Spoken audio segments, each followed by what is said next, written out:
Hello everybody and welcome back to another episode of The Points of Articulation. My name's Dave, and today we're looking at another Star Wars Micro Machine ship, the First Order Special Forces TIE Fighter. Released in various packaging, even some blind bags in 2015, the First Order Special Forces TIE Fighter was a great improvement over the original TIE Fighter. It had shields, better firepower, it had one pilot and a gunner, and I like it a lot. I actually have the gigantic 6-inch scale version. I showed that in my Black Series collection video, and I'm a huge fan. Tons of different parts on here that we'll go over when I talk about the mold, but very cool, and I'm glad I have it.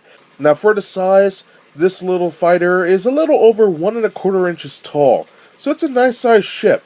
So we do have a lot to talk about. It has a great mold, decent paint job. Then we'll compare it to some other ships and we'll be done today, so let's get started. Here we have the mold of the First Order Special Forces TIE Fighter, and can you guys hear the rain? It's already pouring outside. But anywho, we have a lot to cover here. We have some nice detailing on the panels / wings. Very nice. Same on this side. Now for the interior, this is where a lot of things change. We have these big cylinders right here on the wings. At first I thought they were shield generators, but they're actually power cells to power up the ship. And I guess you could say they're extra batteries. Now on the bottom here, it's molded slightly next to the peg port. We could see the heavy weapons turret. Then we have the laser cannons right there, which are painted red. We have our cockpit window, which is molded extremely well. We have our long-range antenna, which a lot of people think is a gun, but it's not. And that's right there by my finger. And then what else do we have here? On the back, we have our engines. We have the window where the back gunner could see out of. On the top, we have our cockpit window. And that's about it. Ion engines, the panels, cockpit, laser cannons, laser turret on the bottom. Pretty nice. I love this thing so much. It's very similar to what we know and love from the TIE Fighters of old, but with some nice upgrades. Okay, looking at the paint, the main color of this ship is obviously black. We can see it on these sections here. The actual pylons, the power cells, the cockpit, and the rear, the bottom. It's all there. Now also on top of that, we have this off-white. I guess you could say it's a light gray. And that's for the panels. Then we have light gray for the cockpit window supports. Glossy black for the window itself. Red for the side of the ship. Red for the laser cannons.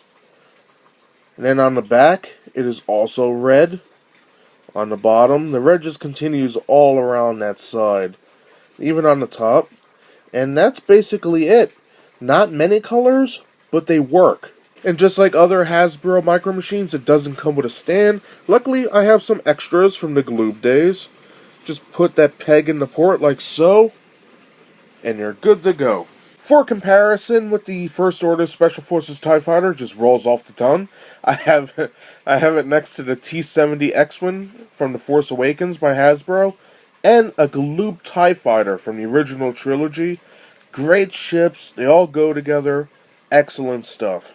And that does it for my quick review today of the Star Wars Micro Machines First Order Special Forces TIE Fighter. Again, this was released in 2015, it's a little over 1¼ inches tall, and I love it. It's a nice little model.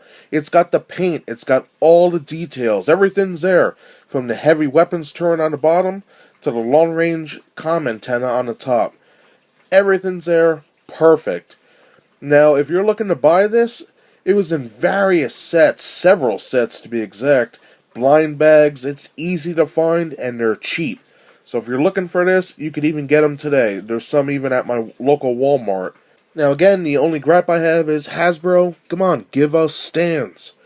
It kind of sucks that we get all these great vehicles and I gotta keep cannibalizing my other stands or making my own.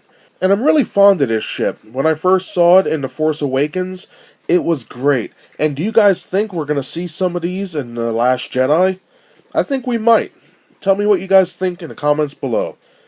So that's all I have to say. I hope you enjoyed my review. If you did, hit that like button. And if you would like, please subscribe for new reviews every Thursday. Thanks again for joining me, and I'll see you next time. Bye, everybody.